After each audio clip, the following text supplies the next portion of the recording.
வணக்கம். நியூஸ் ஃபர்ஸ்டின் உலக முக்கிய செய்திகள். முதலில் தலைப்புச் செய்திகள். ஈரானுக்கு செல்ல வேண்டாம், அமெரிக்க பிரஜைகளுக்கு எச்சரிக்கை. மூழ்குகிறது ஜப்பானின் மிதக்கும் விமான நிலையம். எந்தவொரு தாக்குதலும் தோற்கடிக்கப்படும், ஈரான் வெளியுறவு அமைச்சர் சூளுரை. அமெரிக்கா மீது பரஸ்பர வரி விதிக்கப்படும், பிரேசில் தெரிவிப்பு. பாகிஸ்தான் சர்வதேச ஏர்லைன்ஸ் விமான நிறுவனத்தை விற்பனை செய்ய தீர்மானம். லாஸ் ஏஞ்சல்ஸ் நகரில் பாரிய சுரங்கம் இடிந்து விழுந்து விபத்து. இஸ்ரேல் காசா போர் நிறுத்தம் எப்போது, ட்ரம்ப் வெளியிட்ட தகவல். 6 அதிகாரிகளை இடைநீக்கம் செய்த அமெரிக்காவின் ரகசிய சேவை. பாகிஸ்தானில் துப்பாக்கிச்சூடு, 9 பேர் பலி. தொடர்பான விரிவான செய்திகள். ஈரானுக்கு யாரும் செல்ல வேண்டாம் என்று அமெரிக்கா மக்களுக்கு அமெரிக்க வெளியுறவுத்துறை அமைச்சரகம் எச்சரிக்கை விடுத்துள்ளது. அமெரிக்க ஜனாதிபதி ட்ரம்புக்கு எதிராக ஈரான் தலைவர்கள் வெளிப்படையான மிரட்டல்களையும் கருத்துக்களையும் கூறி வருகின்றனர். இதனால் இரு நாடுகளுக்கும் இடையே பதற்றமான சூழல் நிலை வருகிறது. இந்த நிலையில் அமெரிக்க மக்கள் யாரும் ஈரானுக்கு செல்ல வேண்டாம் என்று அந்நாட்டு வெளியுறவுத்துறை அமைச்சரகத்தின் செய்தி தொடர்பாளர் டாமி ப்ரூஸ் அறிவுறுத்தியுள்ளார்.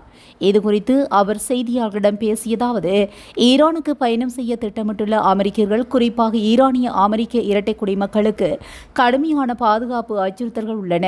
ஈரான் அரசாங்கம் இரட்டை குடியுரிமையை அங்கீகரிக்காது. ஈரானில் கைது செய்யப்பட்ட அமெரிக்கர்களுக்கு தூதரக உதவிகள் மறுக்கப்படுகின்றன.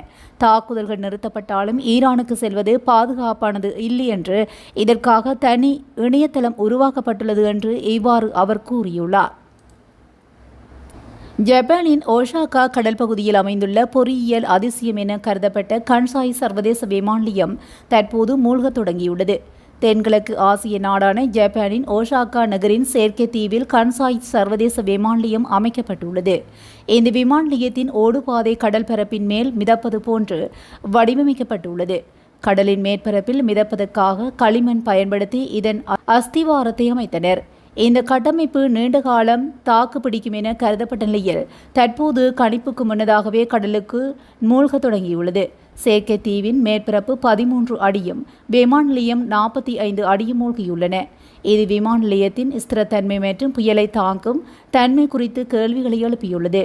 கடல் மட்டம் உயர்வு மற்றும் இயற்கை காரணிகள், களிமண் அடித்தளத்தால் மிக பெரும் எடையை தாங்கி நிற்க முடியாத நிலை ஆகியவற்றால் விமான நிலையம் மூழ்கி வருவதாக ஆராய்ச்சியாளர்கள் கூறுகின்றனர். இந்த விமான நிலையம் ஜப்பானின் பிராந்திய பொருளாதாரத்தின் வளர்ச்சிக்கு முக்கிய பங்காற்றி வருகின்றமை குறிப்பிடத்தக்கது.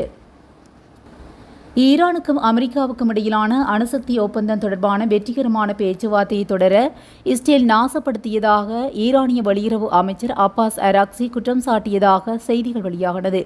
டொனால்ட் ட்ரம்பின் சிறப்பு பிரதிநிதி ஸ்டீவ் விட்காஃபுடன் 9 வார காலப்பகுதியில் 5 பேச்சுவார்த்தைகளை நடத்தியதாகவும், முக்கியமான 6வது சந்திப்புக்கு 48 மணி நேரத்துக்கு முன்பு இஸ்ரேல் ஈரானை தாக்கிய போது பேச்சுவார்த்தைகள் முறிந்ததாகவும் வெளியுறவு அமைச்சர் கூறியதாக செய்திகள் வெளியிடப்பட்டுள்ளது.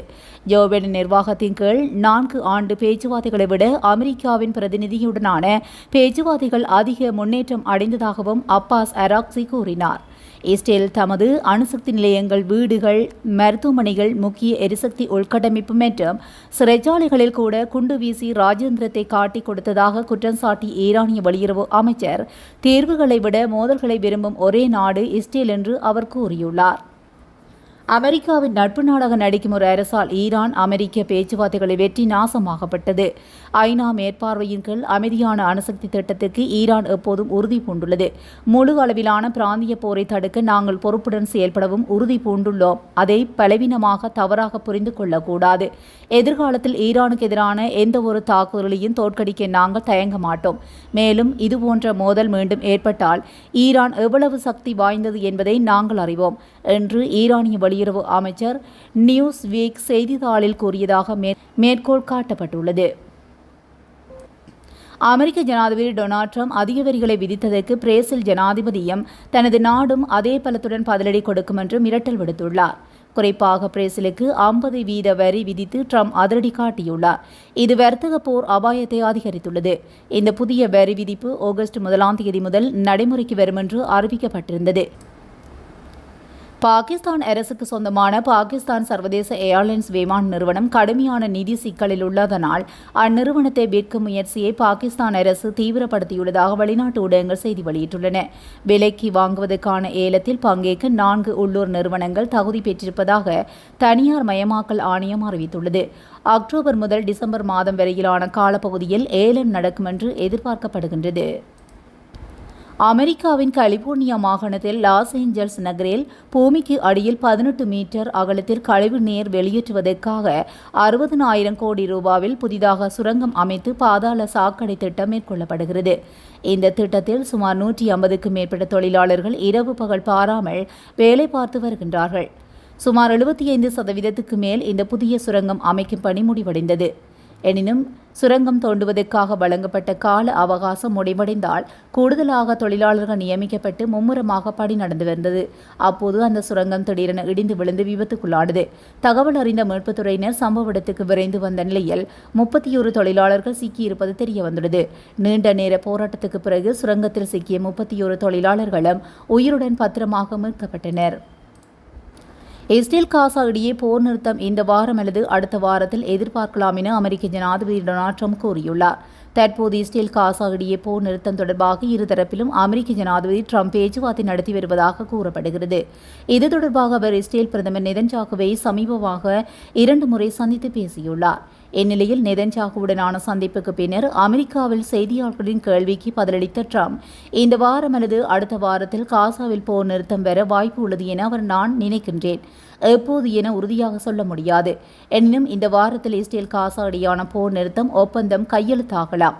அதற்கான வாய்ப்புகள் அதிகம் உள்ளன என்று ட்ரம்ப் தெரிவித்துள்ளார். ஹமாஸ் வசமுள்ள இஸ்ரேல் பணிய கைதிகளை மீட்பதற்காகவே ட்ரம்ப் நெதன்யாகு இடையே பேச்சுவார்த்தை நடைபெறுவதாகவும் கூறப்படுகிறது. அமெரிக்க ஜனாதிபதி டொனால்ட் ட்ரம்ப் மீது 2024ஆம் ஆண்டு நடத்தப்பட்ட துப்பாக்கிச்சூட்டு சம்பவம் தொடர்பில் அமெரிக்காவின் ரகசிய சேவை பிரிவில் பணியாற்றுகின்ற 6 அதிகாரிகளை பணியிலிருந்து இடைநீக்கம் செய்வதாக அறிவிக்கப்பட்டுள்ளது.